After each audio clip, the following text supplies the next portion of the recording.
avait quelqu'un qui a dit que je peux pas jouer aux poupées, et après j'ai pleuré. Bienvenue sur Papatriarcat, le podcast qui réfléchit la parentalité au XXIe siècle en essayant de l'affranchir du modèle patriarcal. Alors l'association Face à l'inceste, c'est une association qui a été créée en 2000 par Isabelle Aubry et une autre jeune femme, Mademoiselle Marie. Il faut imaginer qu'en 2000, c'était les débuts d'Internet et Isabelle Aubry avait été, tout comme Mademoiselle Marie, victime d'inceste.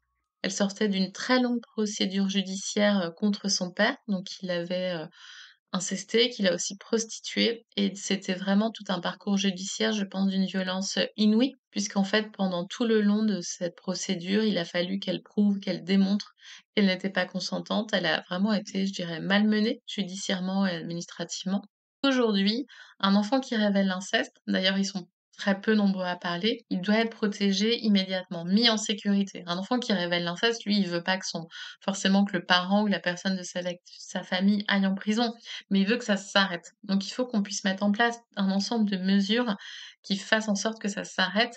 Et donc là, nous, on milite, on va rencontrer les sénateurs, les parlementaires, donc avec nos petits dossiers de presse, nos chiffres, nos arguments, les témoignages que l'on a depuis 20 ans pour vraiment agir sur cet axe-là.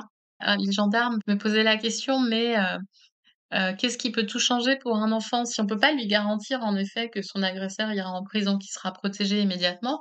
Moi, je pense que dans la construction d'un enfant victime d'inceste, qu'il y ait 1 ou 2 adultes, idéalement plusieurs, sur son chemin qui lui disent, «Je t'entends, je t'écoute, je vais tout faire pour te protéger, je te crois et je vais tout faire pour te protéger». Moi, je pense que ça change la vie d'un enfant. Je crois que dans la question de l'inceste ou des violences sexuelles, ce qui est le plus difficile, c'est ce sentiment de solitude quand on parle pas, quand on a peur de parler.